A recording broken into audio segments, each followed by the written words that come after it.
तो जहां सीएम योगी आदित्यनाथ ने कांग्रेस पर निशाना साधा। सीएम योगी ने कहा कि धर्म के आधार पर आरक्षण असंवैधानिक है।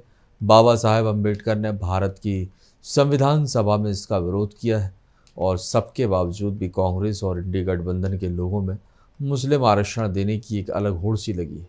2006 में जस्टिस रंगनाथन मिश्रा कमेटी गठित करके कांग्रेस ने ओबीसी का हिस्सा काट करके मुस्लिमों को देने का प्रयास किया था और कांग्रेस की जब आंध्र प्रदेश में सरकार थी, उन्होंने वहाँ के ओबीसी आरक्षण को भी मुसलमान को दिया और कांग्रेस की कर्नाटक सरकार ने मुसलमानों को सभी जातियों को ओबीसी में शामिल करके ओबीसी के आरक्षण में सेंध लगाई।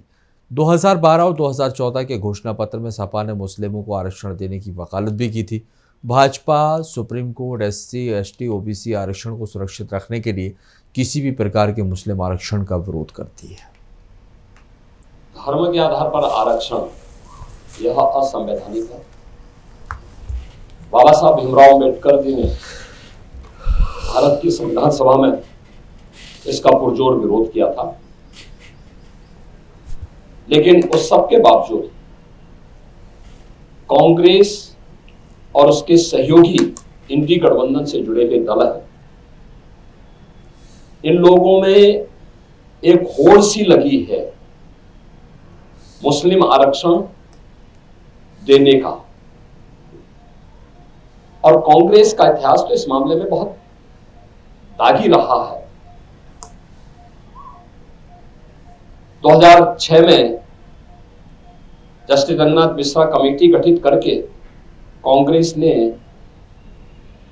ओबीसी का हिस्सा काट करके मुस्लिमों को देने का कुत्सित प्रयास किया था जब यूपी गवर्नमेंट थी। ऐसे ही कांग्रेस ने जस्टिस राजेंद्र सच्चर की अध्यक्षता में कमेटी बना करके अनुसूचित जाति के आरक्षण में सेंध लगाने का प्रयास किया था। कुछ मुस्लिम जातियों को अनुसूचित जाति में शामिल करने का कोशिश प्रयास किया था। बीजेपी और एनडीए ने उसका विरोध किया था। कांग्रेस की जब आंध्र प्रदेश में सरकार थी, उन्होंने उस वहां के ओबीसी के आरक्षण को मुसलमानों को दिया था। कांग्रेस की कर्नाटक सरकार ने मुसलमानों की सभी जातियों को ओबीसी में शामिल करके ओबीसी के आरक्षण में सेंध लगाया है। वेस्ट बंगाल के अंदर टीएमसी ने 2010 में 118 मुस्लिम जातियों को ओबीसी में शामिल करके पिछले 14 वर्ष से लगातार ओबीसी के आरक्षण के अधिकार पर उन्होंने पूरी तरह एक प्रकार की डकैती डाली है। हम धन्यवाद देना चाहेंगे कोलकाता हाईकोर्ट को, जिन्होंने टीएमसी के इस प्रकार के असंवैधानिक कृत्य पर जोरदार तमाचा मारा है और धार्मिक आधार पर आरक्षण असंवैधानिक है बहुत स्पष्ट कहते हुए उन्होंने सभी मुस्लिम जातियों को इससे बाहर किया है। इसी प्रकार से बिहार के अंदर लालू जी पहले ही बोल चुके हैं कि मुसलमानों को, सभी मुसलमानों को आरक्षण मिलना चाहिए। इसका मतलब आरक्षण कहां से मिलेगा? यह आरक्षण यही ओबीसी और एससी एसटी का आरक्षण में से ये बांट करके मुसलमानों को देना चाहते हैं। और समाजवादी पार्टी तो अपने जन्मजात हिंदू विरोध, अनुसूचित जाति, जनजाति और पिछड़ी जाति के विरोध का नाम ही इन्होंने बना दिया, उसका पर्याय ही बना दिया है।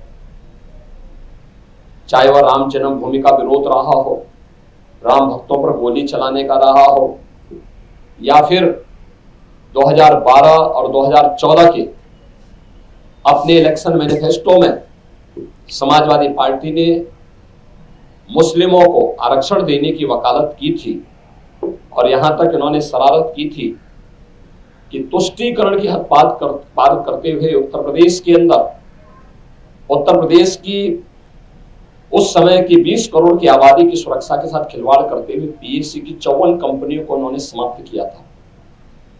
और उस समय इन्होंने पीएससी की भर्ती जो निकाली थी उसमें इन्होंने प्रयास किया था कि 15% मुस्लिम आरक्षण हो। माननीय न्यायालय को हस्तक्षेप करना पड़ा था। ये जो होड़ है एक खतरनाक होड़ है। बाबा साहब भीमराव अंबेडकर ने विरोध किया था इसका, मुस्लिम आरक्षण का, क्योंकि देश धर्म के आधार पर विभाजित हुआ था और उन्होंने कहा था कि धर्म के आधार पर कोई भी आरक्षण देश के अंदर नहीं होना चाहिए। अनुसूचित जाति जनजाति को आरक्षण भारत के संविधान के द्वारा दिया गया है। मंडल कमीशन की सिफारिशों के आधार पर ओबीसी को आरक्षण का लाभ दिया गया है। Bharatiya Janata party SC ST और ओबीसी के आरक्षण को सुरक्षित रखने के लिए किसी प्रकार के मुस्लिम आरक्षण का विरोध करती है और दूसरा, मुस्लिम आरक्षण असंवैधानिक भी है और अगर इस प्रकार की कुप्रथा को थोपने का प्रयास होगा, ये देश की अखंडता के लिए एक चुनौती है।